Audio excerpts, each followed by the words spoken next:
Good afternoon. Thank you for coming out. Today we focused our search efforts to locate Seamus on the lakefront. This includes searching the lake as well as the beach and inland.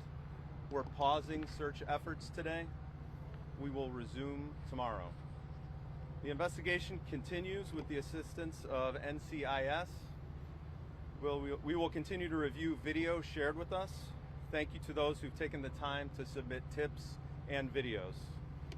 I would also like to thank the people who've reached out to offer their assistance with the search. At this time, we have the resources we need for search efforts. Anyone with information on this incident is asked to submit a tip.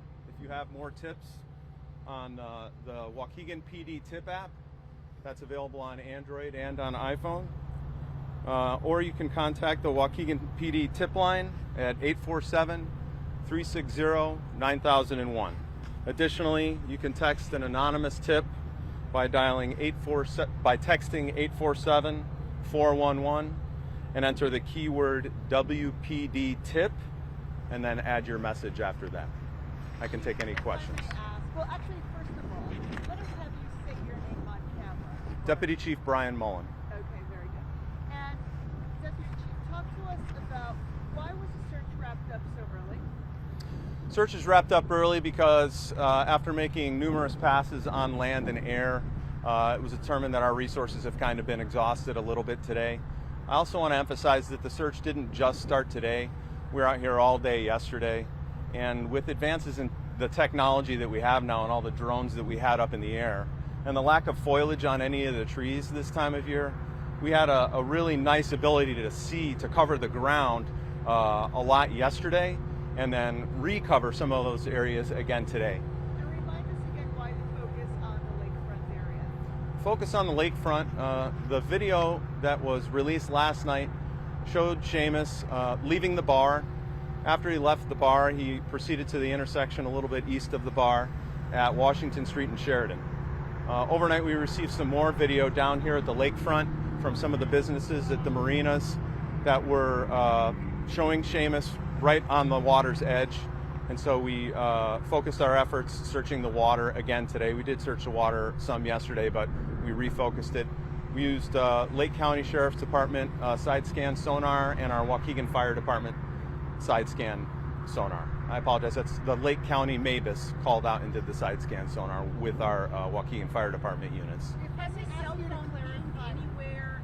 Has his cell phone pinged anywhere? And is this a recovery mission? Do we think he's still alive? So we are investigating. We're looking into the cell phone. We're not getting any activity from the cell phone anymore. At this point, we're just continuing to search for Seamus. We know he's in excellent shape, and we're very hopeful that maybe he could be out there someplace. I would like to ask you about the missing persons report. Am I correct that he was reported missing on Tuesday? That's correct. He was Why so long?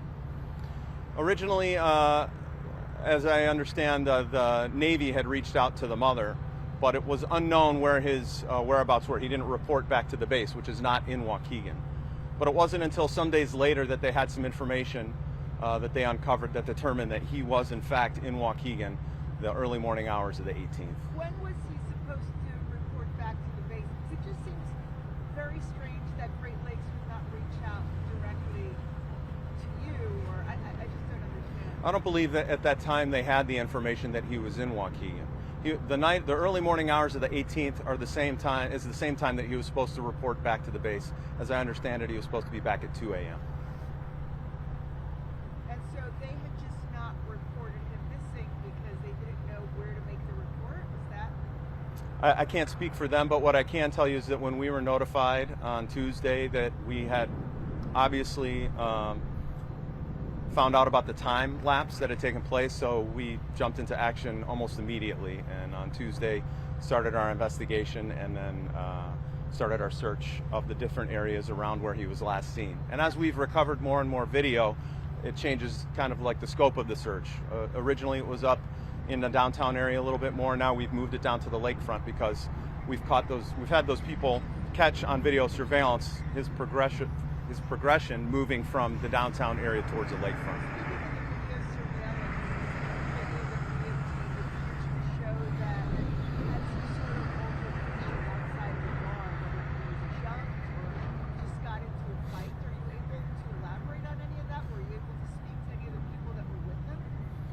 We are still investigating that. We're aware of the video from outside of the bar, and our investigators are working with NCIS to help identify people who might be on that video. You have not questioned the people who were with him at the bar, his friends that were with him then, We have had some conversations with some people who he was with that night. but they didn't see him again after he left? No. Either. So picking things back up tomorrow, what time, and what's that effort going to look like? Yes, I can't give you an exact time. We did start our efforts today at about 9 o'clock. I would expect that maybe it would be about the same time. Tomorrow, we're reaching out, and we have some assistance from the Navy. They might be providing some assistance with people to help search. Some more area out here, a little bit further down south. The area on land that we searched today extended all the way up to Greenwood Avenue and all the way down to the southern border of Waukegan on the lakefront. So it was a vast area, and I think that we did a really good job of covering it yesterday and today. Tomorrow we're going to move a little bit further south, maybe towards North Chicago.